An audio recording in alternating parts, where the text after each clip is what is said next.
Bună ziua și ne-am întors într-un nou episod din Minecraft cu Cati și Luca. Suntem tot aici pe lumea specială. Am făcut 2 episoade, pe restul o să le continui în junglă. M-am gândit când sunt singură să filmez aici și când sunt cu Luca să filmez pe acea lume. Deci de fiecare dată când o să filmez un video singur o să fiu pe această lume. Bun, am zis că nu mai am mâncare. În episodul trecut a trebuit să încheiem pentru că nu mai aveam cum să filmez pentru că eram în minutul 40. Ok, am omorât-o. Mergem să mâncăm căiuții mei rămăși. Deși asta e o lume și pentru mine și pentru Luca, o să filmez doar eu singur. Unde să aici. Wow, avem aici carne, nu cred. Nu cred. Să iau niște lemn de la Luca. N-are lemn. Da. Ok. Lemn prelucrat. Gata. Lemnul prelucrat. Data trecută, în episodul trecut, am făcut mina. Ne-am luptat și cu un mic creeper care a făcut boom, dar nu m-a omorât. Stați liniștiți.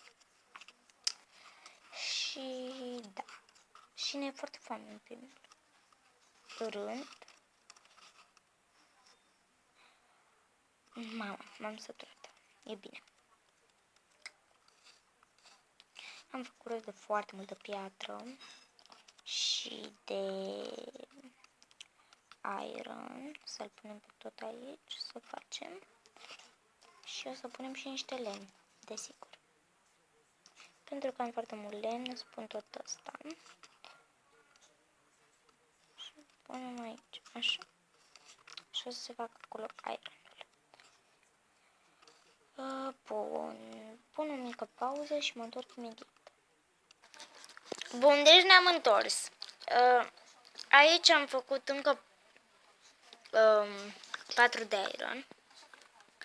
Și ai casa ta, cunosc. da, e fratele meu cu mine și o să mă mai întrebe câteva chestii.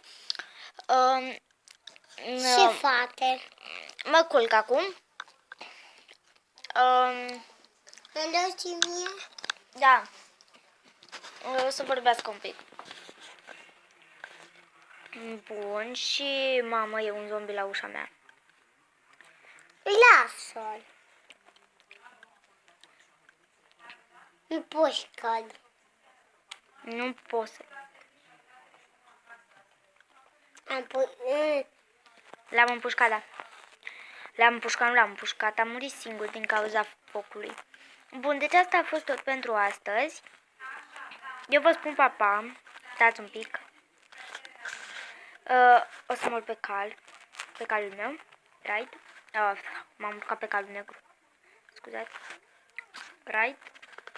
Bun. Stop. Ok.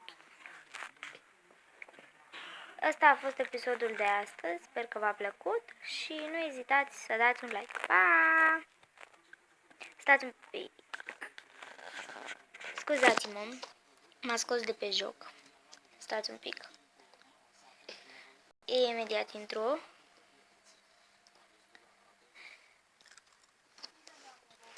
Ok, cu toate astea, că m-a scos de pe joc, vă pot arăta și aplicația. Se numește Mobizen, aplicația. Și cu asta filmez eu. Da. Sper că v-a plăcut episodul de astăzi și scuzați-mă pentru ce s-a întâmplat la final. Pa!